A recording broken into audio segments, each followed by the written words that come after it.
Sila sir. Hi sir. Mga nagbabantay yata. Yan sila. Di ba sir? Nagbabantay po kayo. Dito.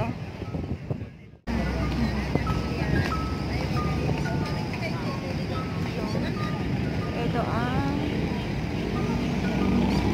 Manila Bay. Paghapon. Ngayon, ang oras ay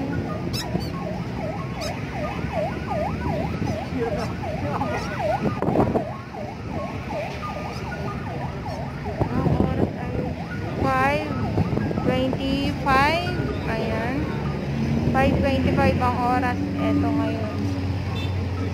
Ang tao dito.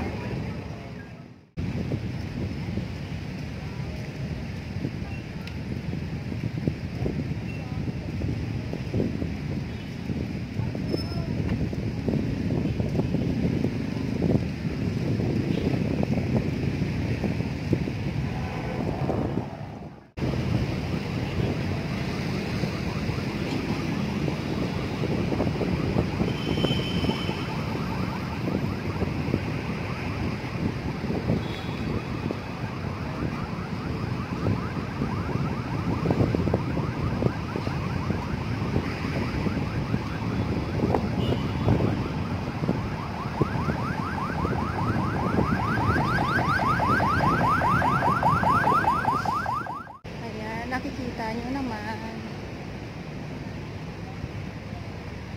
yung view niya ngayon dito.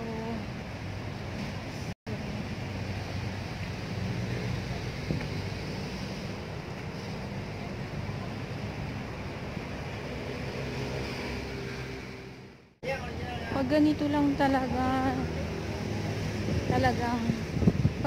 talaga yung makikita mo, dadayuhin talaga.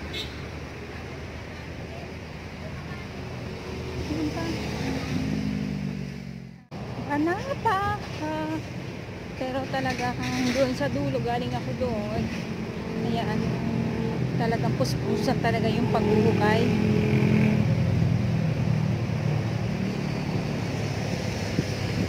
Dito tayo dito tayo, ayan.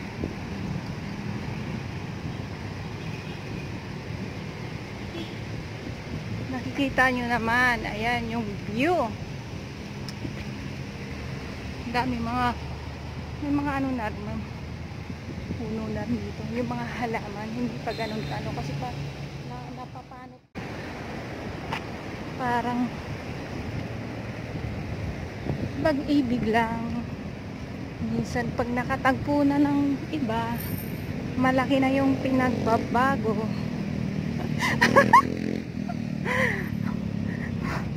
Wala lang, naiisip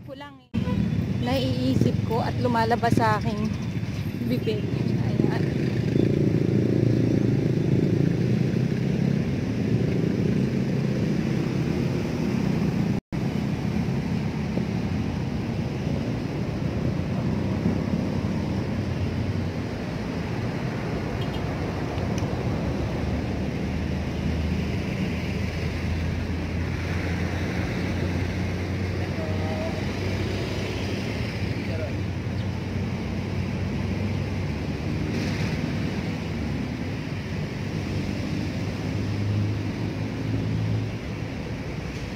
Pamilya, ayan, nagpapamilya sila. Ang ganda, diba? Ang ganda na.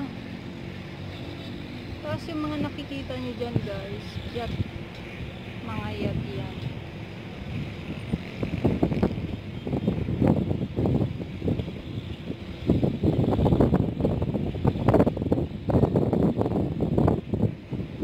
Ang ganda kanina. Hindi ko siya nakuhanan kasi dun sa may dulo nga. Sa may dulo, may mga harang kasi doon ng mga malalaking yero. So, hindi ako pwedeng pumasok dito. Next time, dito ako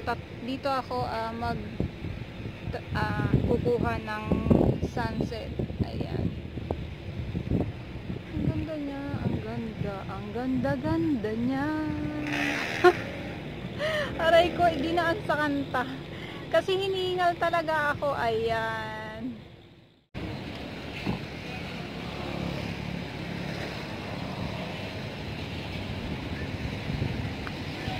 Ayan, yung view dito.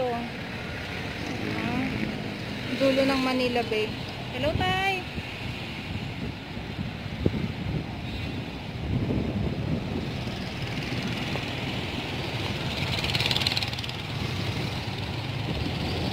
Lakad tayo, ah.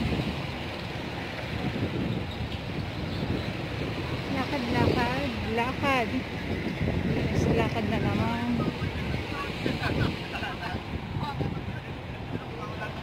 Hindi ko naman talaga hindi ko talaga na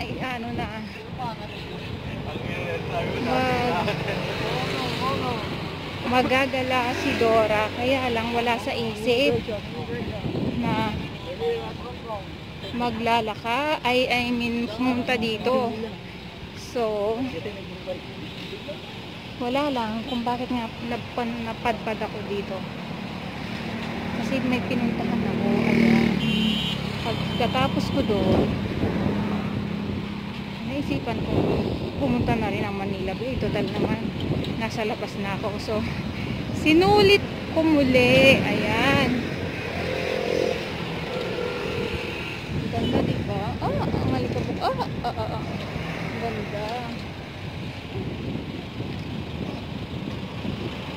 Maraming mga sasakyan dito. Dito talaga ako dumadaan pag pauwi na ako. So araw-araw yan. Maraming mga